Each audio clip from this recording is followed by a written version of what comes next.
Agora eu quero convidar você a abrir a sua Bíblia no Evangelho que Lucas escreveu, capítulo 10. Hoje é a segunda ministração da nossa série de mensagens Vida na Vida.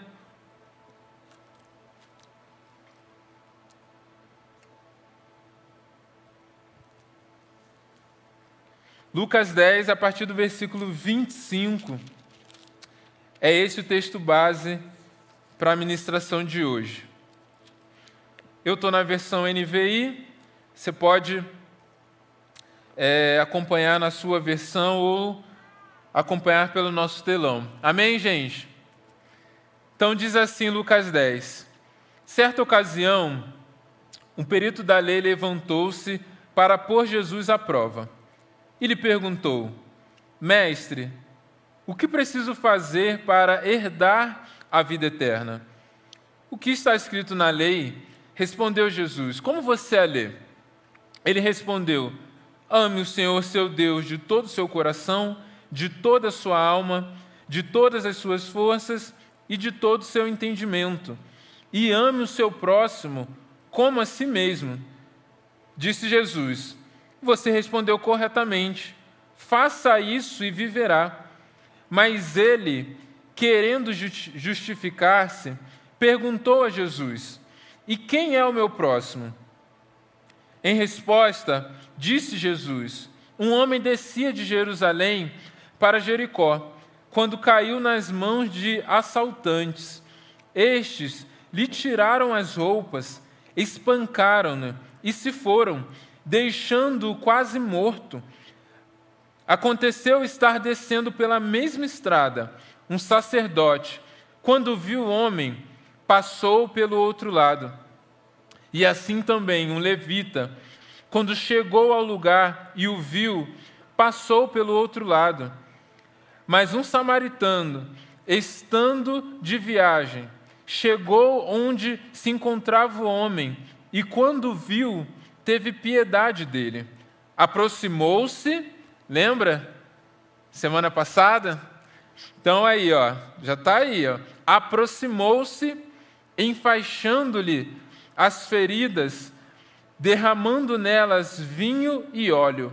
Depois, colocou sobre o seu próprio animal, levou-o para uma hospedaria e cuidou dele. No dia seguinte, deu 2 denários ao hospedeiro e lhe disse: Cuide dele. Quando eu voltar, pagarei todas as despesas que você tiver. Qual destes 3 você acha que foi o próximo do homem que caiu nas mãos dos assaltantes? Aquele que teve misericórdia dele. Respondeu o perito da lei.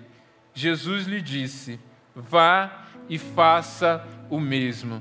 Amém, gente? Então esse é o texto, é um texto muito conhecido nosso, a parábola do bom samaritano. E a gente então entende esse texto como a base para falarmos hoje sobre o tema Edifique. Vida na vida, edifique. Na semana passada nós falamos sobre aproximação, sobre aproxime-se. E nessa mensagem a gente falou muito sobre como parte de nós essa iniciativa de se aproximar, né? E uma vez que estamos próximos, não é uma proximidade só geográfica, mas é estarmos próximos realmente, de estarmos presentes, estarmos de todo o coração. E como nós estamos numa série de mensagens, nós entendemos que essa iniciativa de estarmos presentes, de caminharmos perto de pessoas, de estarmos envolvidos, né, nos ambientes, célula, culto, encontros, pós-culto também, que é quando estamos à mesa, é algo fundamental para vivermos esse vida na vida. Mas agora, nós também damos continuidade falando sobre os efeitos, sobre qual é o propósito de estarmos juntos, qual é o propósito de sermos próximos.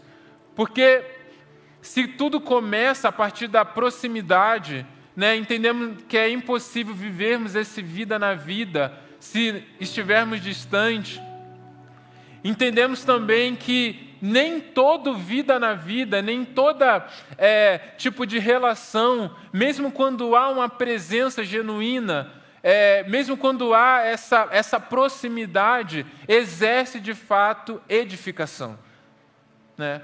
A gente pode talvez ver a igreja, ver os encontros, ver até a célula como algo parecido com um clube, onde eu vou, onde eu converso, onde eu conheço pessoas, onde eu falo sobre filmes, onde eu falo sobre futebol.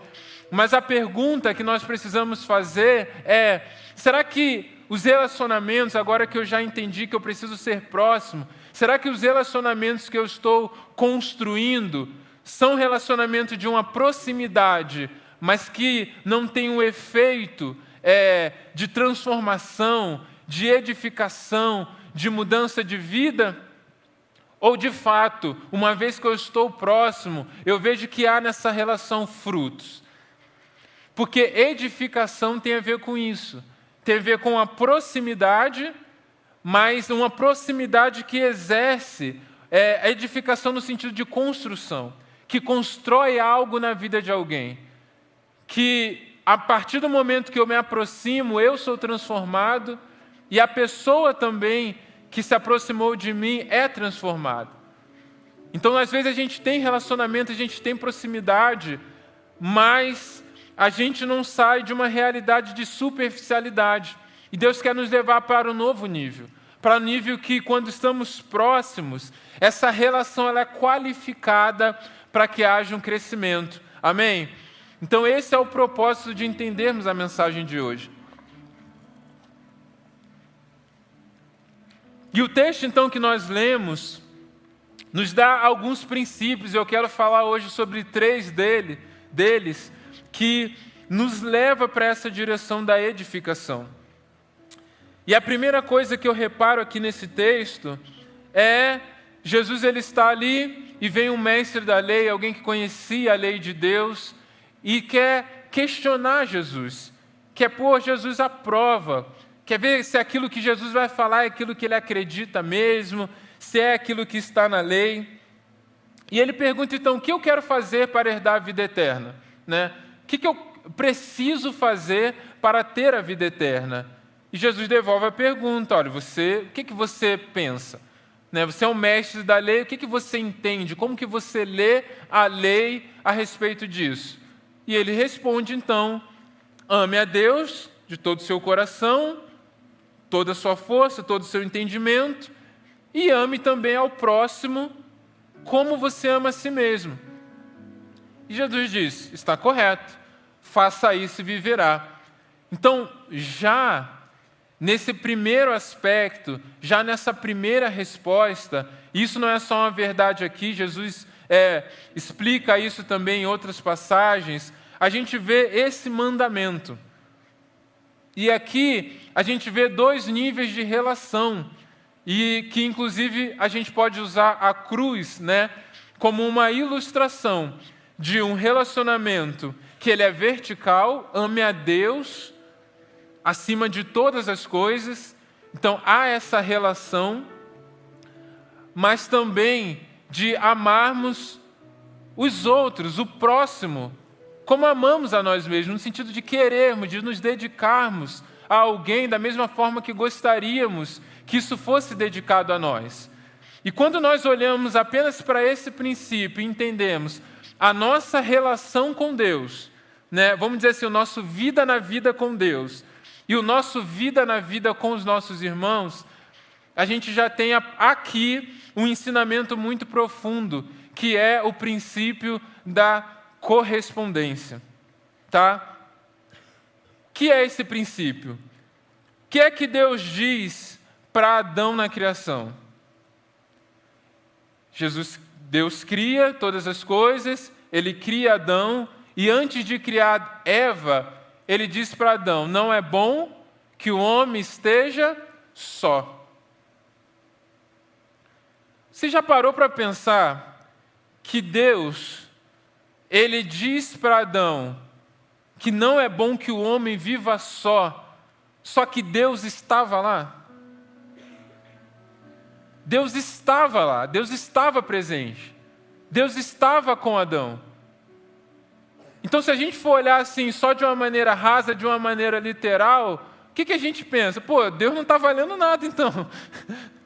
Se Adão estava sozinho e Deus estava presente, então como assim?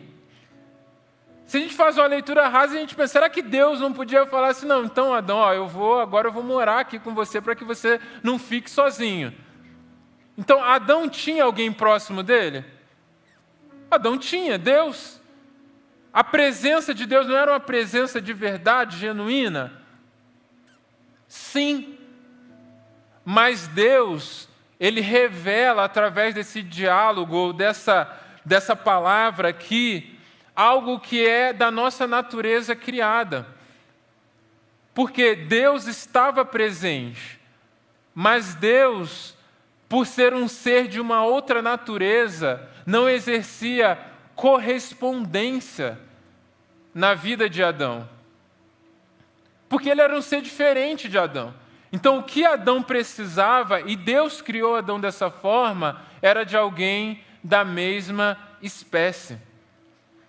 Era de alguém igual a ele. Então, Adão ele tinha alguém presente, que inclusive essa correspondência não era absoluta, não era plena, né? Então, por sermos imagem e semelhança de Deus, a gente pode, por exemplo, conversar. Adão tinha essa revelação de Deus presente na vida dele, algum tipo de diálogo, algum tipo de companhia ali. Mesmo assim, Deus reconhece que ele, por causa da natureza que ele deu a Adão, não era suficiente para que Adão não se sentisse sozinho. E aí Deus, ele cria, então, Eva como o quê? Como uma auxiliadora idônea. Como alguém que é compatível. Como alguém que é da mesma espécie. E agora, então, a gente vê em Eva, a gente vê na criação um nível de relacionamento que não é auxiliador apenas no nível assim, de ser uma ajudante funcional, mas é agora alguém que Adão podia o quê? Entender e ser entendido também. Alguém que ele poderia compartilhar a vida, os desafios e ter essa reciprocidade. Eu vou usar um exemplo agora numa escala menor, tá? Eu usei o primeiro exemplo, então, de uma natureza totalmente diferente, tá? E aí a gente pode entender, por exemplo, a Jaqueline, tá? E a Jaqueline não está aqui, porque o Rafael está doente, tá? Ele está com vírus, e aí não pode, né? É transmissível, e aí por isso que ela não está hoje, e aí ela precisou ficar em casa, tá? Mas a Jaqueline, ela tem alguém presente na vida dela o tempo todo, quase que 24 horas por dia, né? Que é o Rafa e a Bianca, né? Ela não trabalha fora, eu trabalho na igreja, mas assim, acorda, já tem ali, né, o Rafa com ela, e vai para um lado, vai para o outro, e passa o dia inteiro com alguém, ali falando, pedindo coisas, né? E então ela tem alguém presente de verdade, que conta com ela, que ela precisa cuidar, que ela ajuda, que ela ensina. Mas, quando eu chego em casa, à noite, e a gente pode pensar assim, será que ela pensou assim, olha, pô, já estou o dia inteiro já conversando, falando, cuidando, e agora não preciso conversar, não preciso compartilhar os meus desafios do dia. Vocês acham que é assim? Não é assim. Quando eu chego em casa, às vezes à noite, às vezes até tarde, o que ela precisa? Ela precisa de conversar. Ela precisa falar como é que foi o dia dela, como é que foi os desafios, aquilo que ela tem sonhado, aquilo que Deus falou com ela no momento devocional. Por quê? Porque ela tinha, durante o dia todo, presença, mas ela não tinha correspondência. Por quê? Porque o Rafael e a Bianca são crianças. Entende? Ela pode cuidar, ela pode ensinar, ela pode entender, mas ela não pode o quê? Ser entendida. Ela não pode com eles dividir a responsabilidade. ela não pode compartilhar a vida, contar para tomar uma decisão, por exemplo. Então, é um nível diferente de relacionamento. Da mesma forma que a criança, ela tem os pais que exercem cuidado, exercem autoridade, mas a gente vê, a gente sabe que a criança, quando ela começa a se relacionar na escola, começa a ver outras crianças também se relaciona, ela se desenvolve muito mais rápido do que uma criança que é sozinha, que não se relaciona com outras crianças. Então, a gente vê nisso que Deus nos criou com um princípio de correspondência. Nós temos Deus que é alguém, no seu poder, é soberano sobre todas as coisas. Ele podia nos criar, ou Ele mesmo resolver todas as coisas, de forma que a gente poderia pensar assim, cara, eu não dependo de ninguém. E ninguém depende de mim, da minha ajuda para crescer, para amadurecer, para desenvolver, porque já temos tudo isso em Deus. E é verdade, ame a Deus sobre todas as coisas. Deus é a nossa principal fonte. Mas o próprio Deus poderoso que nos criou, Ele reconheceu que, estando diante da presença dEle e tendo a presença dEle nas nossas vidas, ainda assim era possível que Adão estivesse só.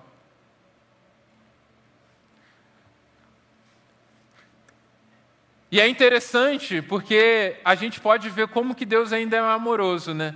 E a gente pode entender por que Jesus encarnou. Porque quando Jesus encarnou, é Deus também dizendo para nós, olha, agora eu vou me tornar correspondente a vocês, vivendo as mesmas dores. E é por isso que antes, lá em Moisés, o povo recebeu a lei e era como eles podiam entender. No Antigo Testamento, se alguém quisesse conhecer a Deus, olhava para onde? Para a lei. Mas qual que era o evento da lei? Era o monte, era a nuvem, era trovão, era Deus dizendo assim, olha, façam uma marcação, porque quem passar daqui vai morrer. Aí o povo fala assim, não, eu vou ficar distante. Fala você, Moisés, com Deus, porque senão a gente vai morrer. Mas em Cristo, querido, Deus ele vem a nós. Em Cristo, Deus ele nos dá uma resposta, de forma que agora podemos conhecer quem Ele é de verdade e entender muito mais quando nós olhamos para Jesus.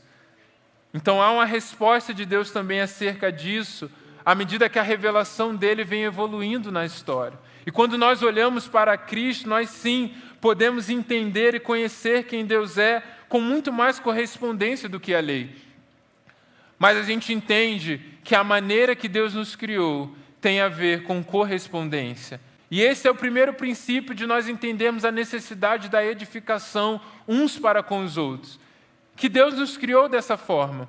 Mas a partir disso, nós entendemos também que há um princípio bíblico, o princípio da mutualidade. Porque essa correspondência, e eu usei um exemplo de natureza, eu usei um exemplo familiar, que tem a ver com fases da vida diferentes, mas a gente entende dentro do corpo de Cristo também que a edificação, ela não é papel específico de uma liderança espiritual. E talvez essa muitas vezes seja uma expectativa nossa, e talvez esse tenha sido um dilema da igreja ao longo da história. Eu me lembro uma vez que eu conversava com uma pessoa sobre a questão de células e essa pessoa era muito conservadora no sentido assim, como é que pode alguém que não é pastor, alguém que não tem o título, poder ministrar pessoas num culto, numa reunião? Por quê? Por causa do paradigma de que quem faz discípulo, quem edifica, quem declara a palavra a alguém é o quê? É alguém que tem uma posição. É alguém, você não pode ser abençoado, você não pode ser edificado por alguém que não é seu par. Você precisa de alguém que está acima de você. Então, quando a gente traz, por exemplo, para os essa questão da reciprocidade, da correspondência para os papéis sociais, a gente vê que Deus não nos criou dessa forma, para sermos abençoados apenas através daqueles que estão acima de nós, seja por natureza, por fase da vida, ou mesmo por um papel social, mas que os pares, que têm muitas vezes a mesma idade, que passam pelos mesmos desafios, são capacitados por Deus também para edificar vidas. Eu tenho certeza que se você for falar assim, olha, o que é uma pessoa abençoadora? Uma pessoa que edifica, uma pessoa que transforma, uma pessoa que cuida, né? Se você fosse pensar assim, cara, eu vou montar aqui o líder espiritual perfeito e ideal. Se eu colocaria assim, olha, essa pessoa cuida, essa pessoa, ela ama, essa pessoa, ela exorta. A gente colocaria várias características de uma pessoa que ama uma outra pessoa, de uma pessoa que investe em vidas. Mas sabe o que é interessante?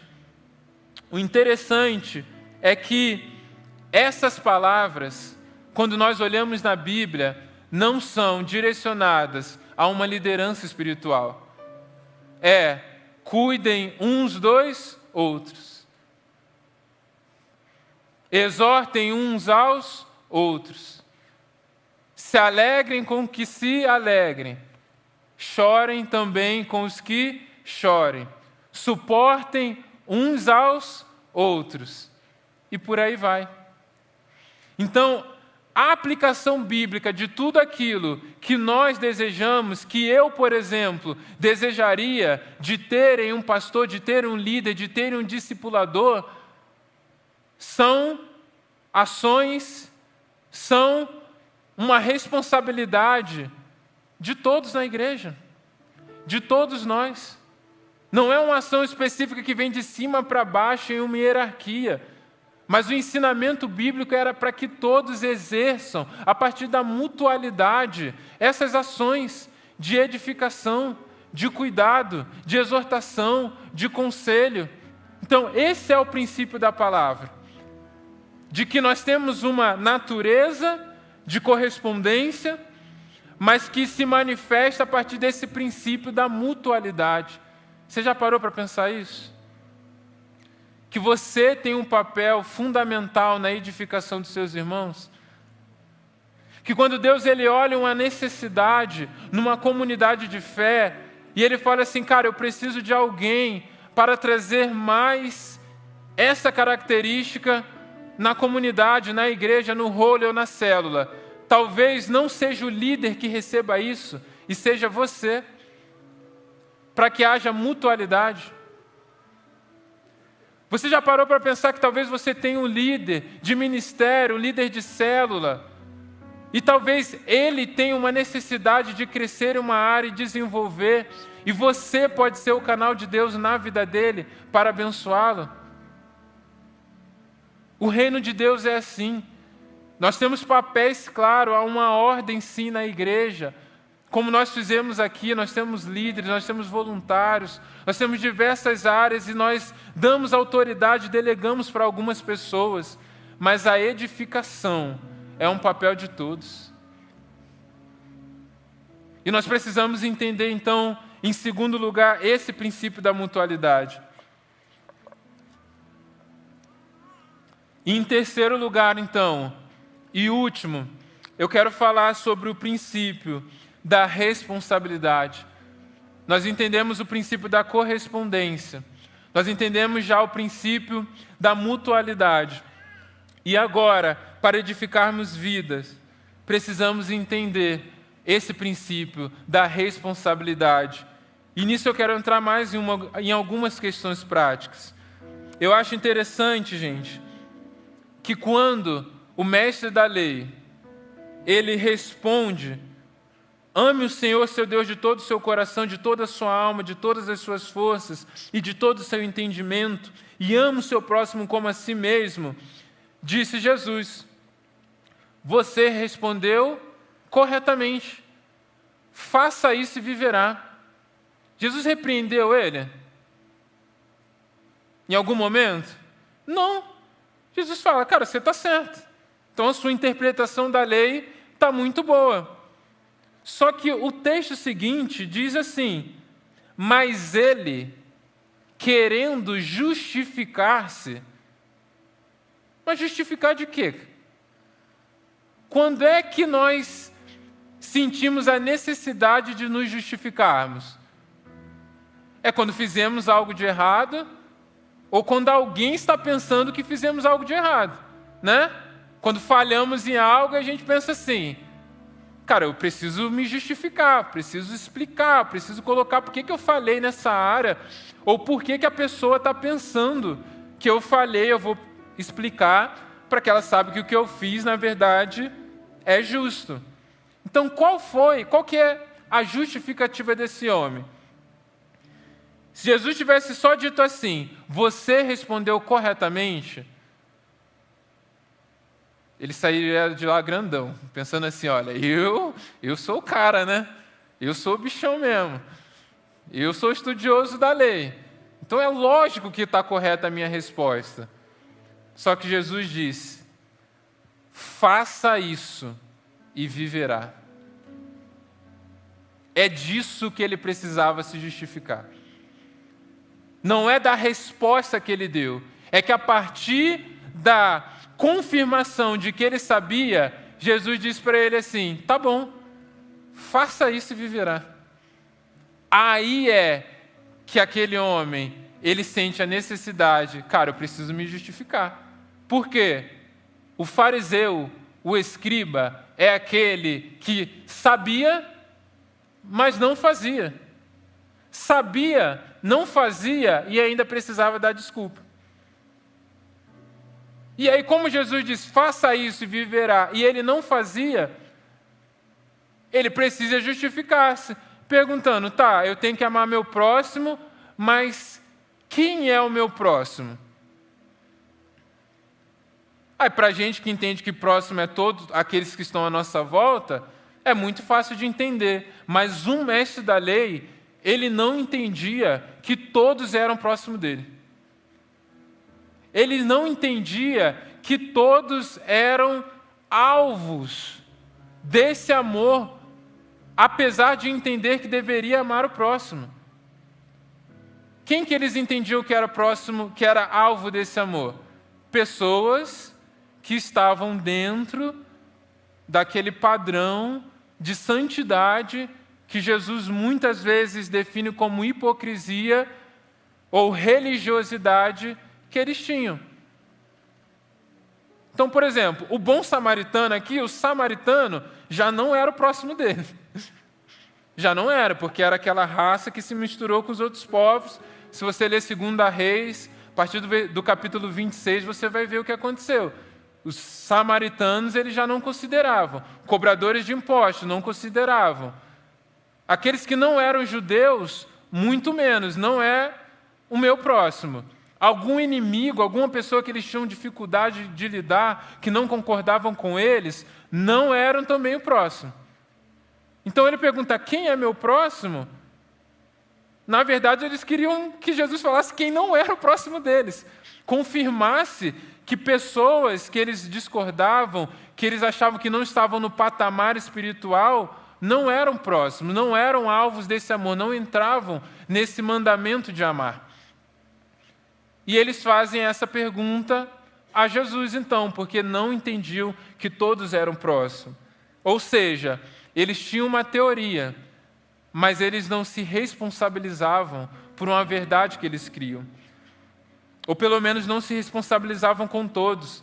E aí a gente vê algo interessante, porque quando a gente fala sobre esse coletivo, e talvez vocês tenham percebido, nós falamos, toda vez que nós falamos sobre discipulado, nós falamos muito sobre uma cultura de discipulado. E talvez em algum lugar, em algum momento, a gente tenha entendido discipulado como uma classe de discipulado apenas. Mas isso é muito pouco para definir o que é discipulado, o que é vida na vida. Talvez um método de discipulado, mas isso seria muito pouco para definir essa edificação vida na vida. Nós falamos de cultura de discipulado, porque nós entendemos que esse vida na vida, essa edificação mútua que estamos construindo, é algo para ser visto na vida de todos. É algo para se manifestar em todos aqueles que estão aqui, que estão dispostos a construir isso. Porque quando algo se torna cultura, é visto na vida da comunidade, na vida de um coletivo de pessoas. E a partir de um tempo, essa cultura se torna algo orgânico, algo natural, que as pessoas novas que vão chegando já vão entrando dentro daquela cultura de forma orgânica. A gente não precisa forçar. Por quê? Porque já é visto, já é manifesto dentro de uma comunidade. Mas algo que nós vemos é que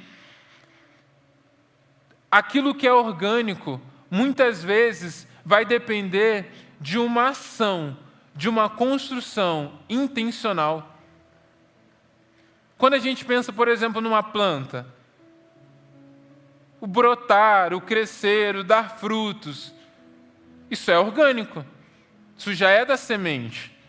Isso é algo que acontece de maneira natural. Agora, plantar não é orgânico. Plantar nasce a partir do quê?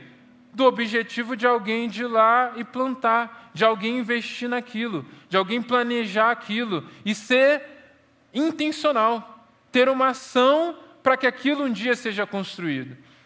Então, quando nós falamos sobre essa responsabilidade, nós estamos falando disso, de eu me posicionar para ser intencional em construir na vida de pessoas esse relacionamento que há crescimento, que há edificação.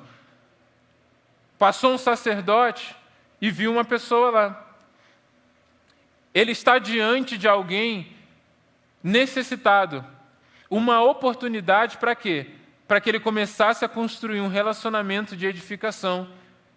Jesus começa a contar então essa parábola. Mas o que ele faz? Ele olha, passa de lado. Ele sabia, mas ele não fazia. Passa um levita, Samuca, não, brincadeira. Passa de lado. Sabia, mas o saber não levou a uma ação intencional. Agora passa o quê? Passa um samaritano. O bom, que a gente chama, né? O bom samaritano. Aquele que os judeus desprezavam. Passa e vê aquele homem que tinha sido assaltado, que tinha sido ferido e que tinha necessidade de ajuda e que estava quase morto. Sabe? E ele sim muda aquilo que ele está fazendo, olha para aquele homem e vai até ele e se aproxima daquele homem. Ele entendeu que ali era uma oportunidade o quê? De ele exercer edificação. Aqueles que tinham uma posição de autoridade não fizeram, mas aquele homem, ele olha com compaixão. Ele se coloca num lugar. Há o quê? Há uma correspondência. Há um lugar no coração dele de talvez os samaritanos. Eles eram rejeitados, eles sofriam com os judeus, né? Retaliações. E quando a gente olha para esse caminho que Jesus está usando, que ele estava descendo, a gente pode pensar que é algo perto, mas não é, gente. Tá? De Jerusalém a Jericó, a gente pode pensar cerca de 27 quilômetros, tá? Então, cara, eu não vou saber o que é 27 quilômetros, qual cidade. Mas pensa assim, você ia andando, Araucária? Então, Araucária, cidade metropolitana. Mas pensa assim, o Retiro, onde a gente foi para o Retiro. Daqui até lá a chácara. Era esse caminho. E era um caminho, em muitos lugares, era perigoso, né? E tinha assaltantes ali naquele lugar. E ele, por ser samaritano, piorava muito ainda a situação dele, né? Então, Jesus está fazendo uma ilustração ali, que aquele homem que estava ouvindo, ele conseguiria entender a gravidade disso, né? E eu fico pensando nesse homem que talvez andava ali também pensando, cara, eu sou samaritano, né? Estou indo nesse caminho aqui, Jericó, Jerusalém. Cara, pode acontecer alguma coisa comigo. Ele tinha o quê? Ele tinha correspondência, porque talvez era uma dor que ele também se preocupava que podia acontecer com ele. Diferente de um sacerdote, de um levita, que era uma autoridade reconhecida e que não conseguia o quê? Se compadecer daquele homem. E a gente olha, então, algumas ações práticas que ele toma na direção desse homem e que, se a gente também tiver na nossa vida, a gente pode sair desse lugar da superficialidade, desse lugar da indiferença, desse lugar de uma vida que eu até tenho amigos, legal, eu sou gente boa, mas que não causo transformação na vida daqueles que estão à minha volta. E a primeira coisa é: observe as pessoas com sensibilidade. Observe com o coração. Foi isso que aquele homem fez. Quando viu, teve piedade dele. Aproximou-se e enfaixou-lhe as feridas. Sabe? Olhar para as pessoas com sensibilidade. Olhar as pessoas com uma atenção e perceber muitas vezes nas pessoas qual que é a dor dessa pessoa. O que eu tenho que eu possa abençoar essa pessoa? Qual que é a ferida que essa pessoa carrega que eu posso ajudar?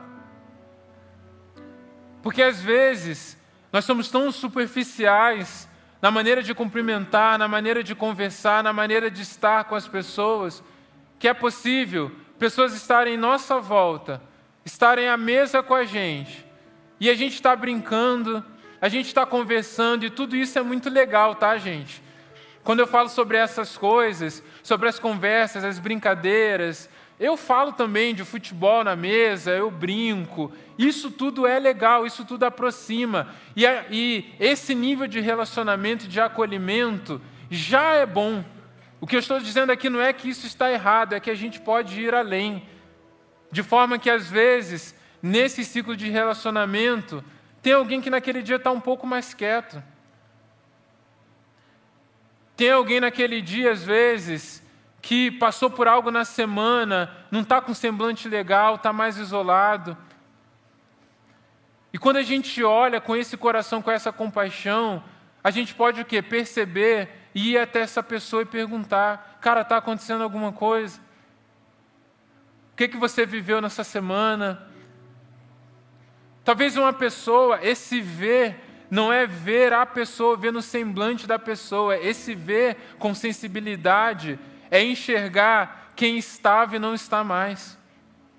Sabe, aquela pessoa que talvez você está acostumado a ver sempre na célula, no culto, mas essa pessoa tem uma semana que você não vê, tem 2 semanas, e às vezes é a oportunidade de quê? De você mandar uma mensagem e perguntar: cara, está acontecendo alguma coisa? Tem algo que eu posso fazer para te ajudar? É entendermos que no dia a dia, que mesmo numa família, numa igreja saudável, ainda assim, passamos semanas e passamos por fases onde nós carregamos feridas, onde nós carregamos dores. Nós somos aquilo que Deus diz que nós somos. Mas a condição que estamos, muitas vezes, tem a ver com aquilo que nós passamos na nossa vida diária, no nosso trabalho, na nossa família. Então, é possível sermos filhos de Deus e sabemos toda a força, todo o poder, toda a resiliência que temos quando temos fé em Jesus. Mesmo assim, as situações aparecem, as circunstâncias vêm, nós recebemos muitas vezes palavras diferentes, lidamos com notícias ruins, e o estado que estamos naquele momento nem sempre é bom, nem sempre conseguimos corresponder de maneira alegre o tempo todo, com aquela simpatia, e nem sempre, inclusive, temos vontade de estarmos com as pessoas, não porque achamos que não é importante, mas porque a condição daquele dia, daquele momento, é desafiadora. E o que nós precisamos nesse momento? Termos pessoas ao nosso lado, que quando a gente está lá quase morto, igual aquele cara, e tem fases que nós vivemos que nem conseguimos pedir ajuda, alguém que consiga nos ver e falar assim, olha, está acontecendo alguma coisa? Eu posso ir até você? Eu posso te fazer uma visita na sua casa, no hospital? A gente pode marcar um café, eu posso ir até você no seu horário de almoço, talvez. Sabe, se importar, ser presente, não apenas quando está todo mundo bem, quando tem algo legal para fazer, mas ser presente no momento da angústia também do nosso irmão. É interessante porque eu muitas vezes me esforço para fazer isso na vida das pessoas. E essa semana eu estou vivendo isso, né? Hoje mesmo eu vivi isso, né? Eu tive uma semana muito desafiadora, tanto pela questão do Rafael, contra outras situações também bem desgastantes, que eu e a Jaqueline vivemos essa semana. E aí hoje, acho que pelo menos 2 vezes, alguém veio para mim e falou, pastor, está tudo bem? Tal. Eu falei, cara, legal, tá, a gente está enfrentando algumas coisas. Pastor, está bem mesmo? Não, estou sentindo que você está meio diferente, né? Depois eu fui lá para a sala de oração, e aí fui lá, oraram por mim, uma vez, e aí passou mais um tempinho lá na oração, aí veio alguém e falou, não, pastor, você quer que a gente ore por renovo por você? Eu falei assim, quero, amém. Então eu não cheguei falando assim, olha, eu tive uma semana difícil, mas eu me senti amado e renovado e com mais assim, com a força maior para lidar com aquilo que estava dentro do meu coração. Por quê? Porque mesmo sem eu pedir, alguém viu e orou pela minha vida. E só o fato de alguém enxergar e falar assim, olha, pastor, não sei como eu posso te ajudar, mas conta comigo, já foi algo muito importante. E em questão de alguns minutos, eu já fui renovado, sabe? E a gente precisa ser assim, olharmos as feridas das pessoas que estão em nossa volta para sermos usados na transformação dela. E também entendermos que num ambiente, numa cultura de discipulado, numa cultura de vida na vida, as pessoas verão as nossas feridas. As pessoas verão as nossas feridas. E a gente não precisa ter medo de que vejam as nossas feridas, de que toquem naquilo que é difícil para nós, naquilo que precisamos ser curados. E o cara que apanhou lá, sofreu, ele precisou o quê? Que alguém fosse lá, limpasse, atasse as suas feridas. E muitas vezes isso dói. Porque é um toque onde está sensível. E para que eu seja edificado, eu não posso ter medo que as pessoas toquem naquilo que é uma ferida para mim, nas áreas que eu preciso ser curado. Porque às vezes, a nossa mudança, a nossa transformação, o nosso amadurecimento, vai depender o quê? Que alguém vai lá e dá uma esfregadinha. Que alguém vai lá e limpe.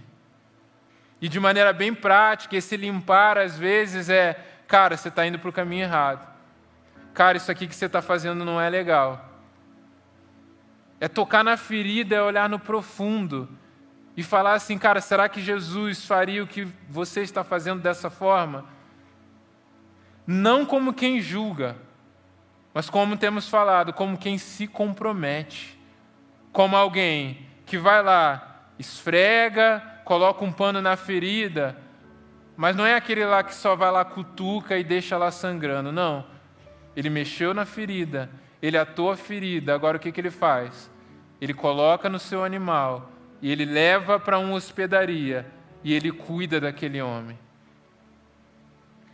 Cultura Vida na Vida, gente, é sempre sobre uma via de ser igreja de mão dupla. No sentido de o quê? Ora, alguém está forte. Ora, não só a nível de fase, mas talvez naquele assunto, naquela área. Alguém pode o quê? Ajudar, alguém pode abençoar, alguém pode aconselhar, alguém pode ser o exemplo. E tem uma outra via onde alguém está o quê? Alguém é fraco naquela área, alguém peca naquilo, alguém precisa de exemplo, alguém precisa de conselho. É isso. Mas o que nós precisamos entender? Se nós não tivermos esse amor, esse coração, que vai, que ajuda, que está disposto, eu coloco no meu animal, eu mexo na ferida, eu cuido, eu pago o que for preciso, ninguém vai se abrir. Da mesma forma, se eu não me abro, se eu quero esconder as minhas dores, se eu não me permito ser tratado, se eu não me permito ser esticado, ser forjado como ferro, afia o ferro, não adianta. Nós temos pessoas que querem edificar, que querem abençoar, que querem discipular, se eu não quero ser discipulado. Consegue entender isso? Então, a cultura de discipulado é assim, cara, quando eu estou precisando, quando eu preciso de ajuda, quando eu preciso ser edificado por alguém, cara, eu me coloco nesse lugar, sendo vulnerável, sabendo pedir ajuda, sabendo ouvir, para que eu possa ser abençoado. E quando estou também nesse lugar onde eu estou bem, eu não sou egoísta e falo, agora eu estou bem. Não, eu volto para aquela fila, agora, abençoando pessoas, aconselhando, ajudando, visitando, mandando mensagem, sendo alguém que pode abençoar. Então, esse é o princípio da responsabilidade. É quando nós construímos isso dentro dessa linha de mão dupla. Mas o que eu acho também muito interessante nisso aqui é que, olha só, gente, aproximou-se, enfaixou-lhe as feridas, derramando nelas vinho e óleo, depois colocou-o sobre o seu próprio animal, levou-o para uma hospedaria e cuidou dele. No dia seguinte, deu 2 denários ao hospedeiro e lhe disse, cuide dele, quando eu voltar, pagarei todas as despesas que você tiver. Sabe o que eu olho na vida desse bom samaritano? Ele era alguém preparado, cara. Ele era alguém que estava pronto para ajudar. Tanto no sentido de prontidão, mas no sentido assim, ele era responsável no sentido de de carregar com ele os recursos necessários para ajudar alguém. E eu acho interessante porque isso conecta sobre edificação com aquilo que está escrito lá em Efésios 4, de 11 a 13, que está escrito assim: Ele designou alguns para apóstolos, outros para profetas, outros para evangelistas e outros para pastores e mestres, com o fim de preparar os santos para a obra do ministério, para que o corpo de Cristo seja edificado, até que todos alcancemos a unidade da fé e do conhecimento do Filho de Deus, e cheguemos à maturidade, atingindo a medida da plenitude de Cristo. Nós não edificamos apenas com os nossos recursos naturais, mas nós edificamos, nós construímos algo na vida das pessoas a partir daquilo que Deus nos deu, a partir daquilo que é de Deus gerado em nós. Então Deus mesmo, Ele dá dons à igreja para quê? Para que haja edificação, para que haja crescimento, para que haja um desenvolvimento espiritual, para que tenhamos esse pleno conhecimento dEle. Agora, sabe por que muitas vezes não podemos sermos usados para edificação? Porque não estamos prontos. Porque não temos nos preparado para darmos resposta à necessidade daqueles que estão à nossa volta. Porque não estamos nos preparado, não temos nos preparado para aprendermos com o Senhor, a partir de uma vida de palavra, de busca na palavra, a partir de uma vida de oração, para termos uma conversa que edifica, para termos conselhos que de fato levem a pessoa e aproximem ela de Jesus. Para que possamos ver uma pessoa, cara, eu estou desesperado, eu não sei o que fazer, eu não sei como reagir nessa situação. E o que a gente vai fazer? Eu acho que é assim. Não. Edificação depende do quê? Que eu leve a dor da pessoa, que eu leve aquilo que ela está vivendo para a palavra de Deus e busque na palavra de Deus a resposta para a vida dela.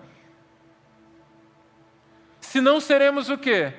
Um cego guiando outro cego. Um ferido querendo guiar um outro ferido.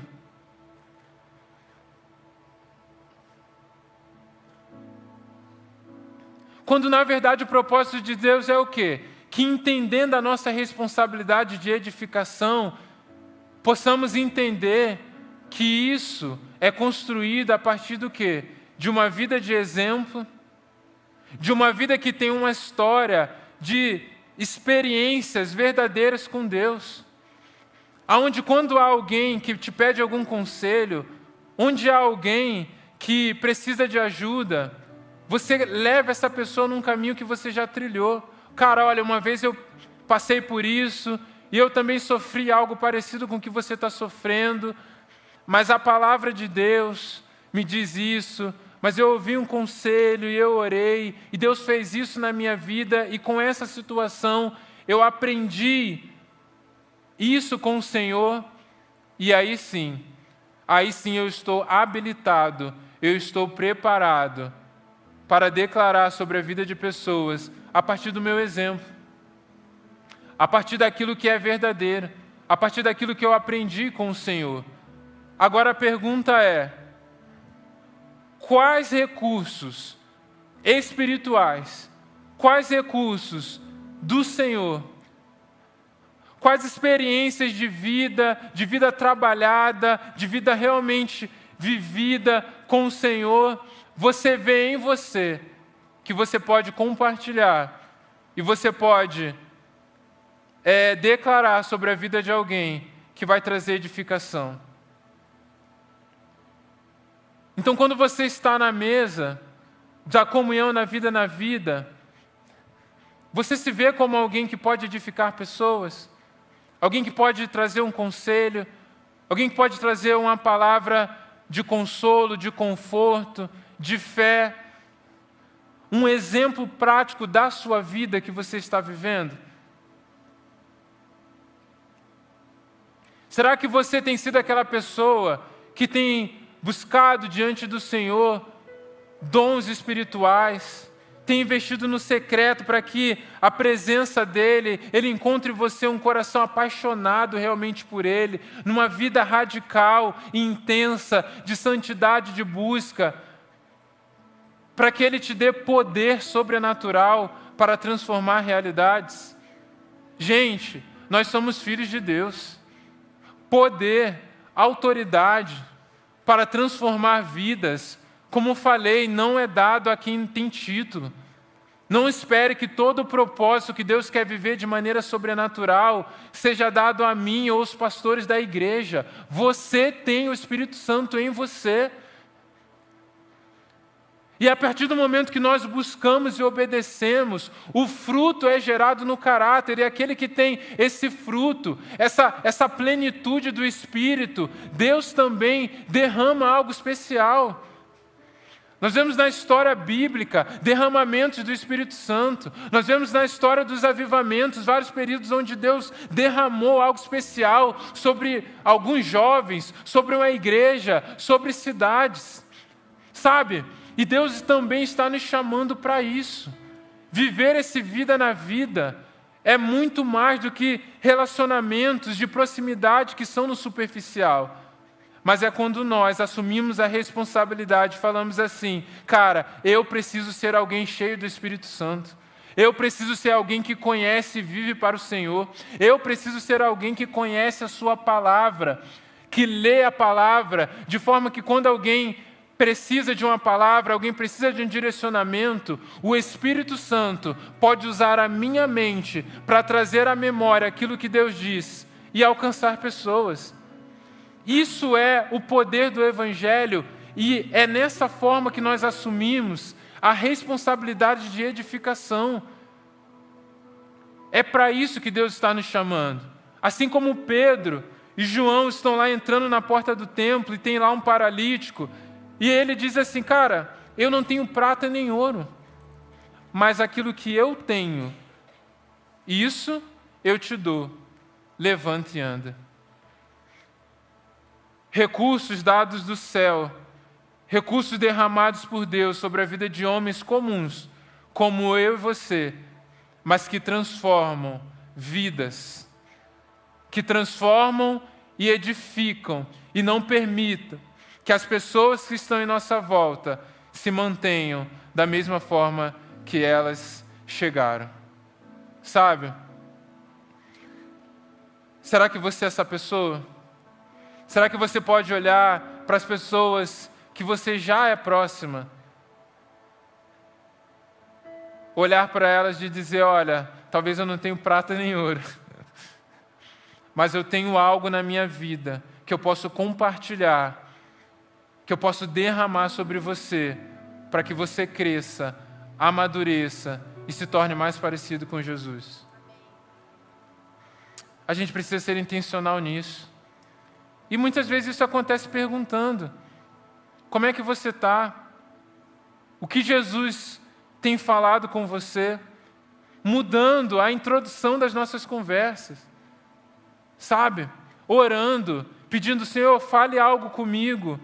Me dê uma palavra essa semana para que eu possa declarar sobre a vida de fulano e ele ser abençoado. Sabe, nós precisamos ser intencionais, porque se não formos intencionais em desenvolver uma vida onde Deus derrama algo sobre nós para edificarmos pessoas, nós vamos declarar aquilo que estamos cheios. E como ficamos cheios? Ficamos cheios a partir daquilo que ouvimos, daquilo que nós vemos e daquilo que nós pensamos. E uma coisa leva a outra. E quando você olha para a sua agenda, para a sua semana, o que você tem se enchido?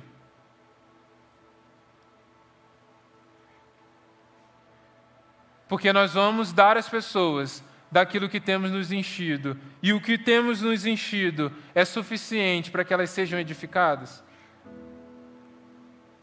Talvez seja suficiente para que elas gostem de nós.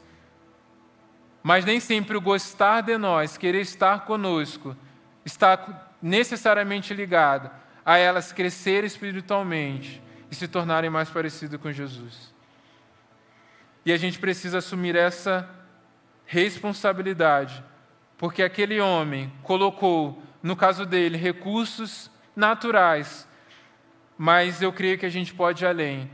Nós podemos ser intencionais em desenvolvermos na nossa vida recursos espirituais, buscarmos isso diante do Senhor, para que quando aparecer uma necessidade, quando aparecer uma oportunidade, quando alguém chegar perto, vejam em nós e recebam de nós algo que tornará essas pessoas alguém muito mais edificado à imagem de Cristo. Amém?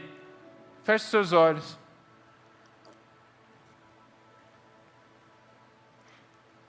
Eu quero orar por você que deseja ser essa pessoa, você que entende. Eu já entendi o princípio da proximidade e já estou aplicando. Se eu tinha dificuldade de me aproximar de pessoas, já estou vivendo isso. Ou talvez você já é próximo, já é alguém que está à mesa, já se relaciona bem com as pessoas, mas talvez você ainda não é aquela pessoa que desenvolve relacionamentos edificadores. Talvez porque você não se veja nesse lugar. E talvez hoje você percebeu que você pode ser essa pessoa. Talvez hoje você tenha percebido que Deus conta com você. Que ninguém está de fora dessa responsabilidade. Que não vai aparecer um anjo na sua frente para dizer assim, olha, você tem que ir lá e abençoar alguém. Você tem que ir lá e ajudar alguém. Você tem que ir lá e encorajar alguém a viver mais próximo de Jesus. Não, essa palavra já está dita, já está na revelação de Deus. E talvez hoje você tenha entendido que você precisa crescer. Você que decide se preparar melhor. Eu preciso me preparar mais. Eu preciso ler mais a Bíblia. Eu preciso ler livros que edificam. Eu preciso aprender mais sobre assuntos que edificam, que abençoem, para que eu possa aconselhar pessoas.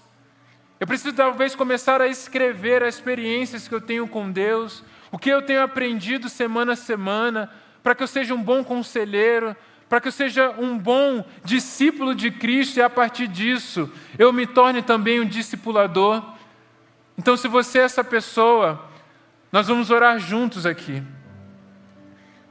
Se você é essa pessoa e hoje você entende o princípio de se responsabilizar, de ser parte na provisão de Deus e no crescimento, no amadurecimento na vida das pessoas, eu quero te convidar a sair do seu lugar, se colocar de joelhos diante do altar e nós vamos orar para que Deus faça isso. Para que Deus use a sua vida poderosamente, para que todo medo, toda insegurança de se colocar nesse lugar caia por terra, mas você veja que a partir do momento que você cresce, que a partir do momento que você se aproxima de Jesus, Ele se revela a você, e a partir disso você cresce, e a partir disso pessoas veem o seu crescimento e chegam até você também. Nós não seremos aqueles que mesmo próximo das pessoas, ao vermos as feridas, vamos passar de lado. Mas nós seremos aqueles que, vendo aqueles que estão do nosso lado, teremos uma resposta, teremos uma palavra, teremos um cuidado à disposição, teremos um conselho vindo do céu. Ah, Jesus, faz isso nas nossas vidas. Gera isso em nossos corações aqui. Gera essa cultura de edificação em nós, para que possamos ser a igreja que o Senhor quer que sejamos.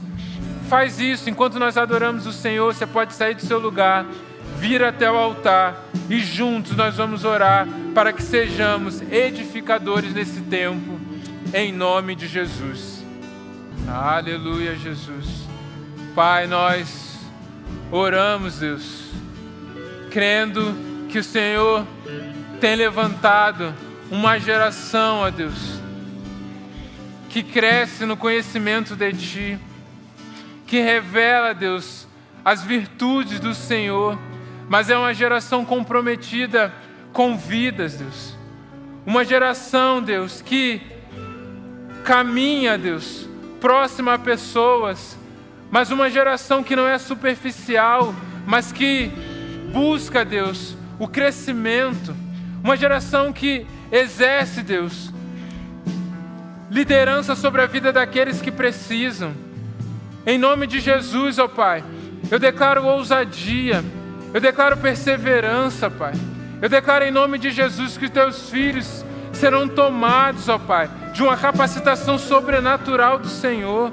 Derrama dons aqui, ó Pai. Dê visão aos teus filhos, ó Pai, para que eles caminhem, ó Pai, segundo a tua vontade, e que eles vejam vidas, ó Pai, sendo transformadas através de tudo aquilo que o Senhor tem feito e através de tudo aquilo que o Senhor vai fazer, ó Pai. Assim nós declaramos, Pai, nós queremos ser uma geração que edifica vidas, ó Pai, à mesa, na comunhão, e que seja assim, em nome de Jesus. Amém, amém, glórias ao Senhor.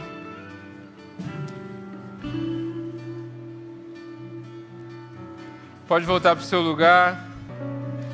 Pai, nós te agradecemos, Deus. Obrigado por esse culto. que toda a honra, toda a glória seja dada a Ti, Pai. Em nome de Jesus, nós oramos mais uma vez, Deus. Todas as sementes aqui lançadas da Tua palavra frutifique na vida dos Teus filhos, ó Pai. Que aquilo que temos orado, Pai, de sermos uma geração de discípulos, Pai, de sermos uma geração que vive a cultura, ó Pai, de discipulado, se manifeste, ó Pai. Nós queremos mesmo viver, ó Pai, unidos, próximos, edificando uns aos outros, que seja uma marca nossa a cada dia, vivermos uma vida com o Senhor, mas vivermos uma família, vida na vida, Pai. Nós oramos para que o amor de Deus, o nosso Pai, que a graça salvadora de Jesus Cristo e que a comunhão do Espírito seja sobre todos nós, hoje e para todo sempre. Amém. Deus te abençoe, vai na paz. Vamos no nosso pós-culto, nas nossas mesas, seja parte de tudo isso que temos vivido.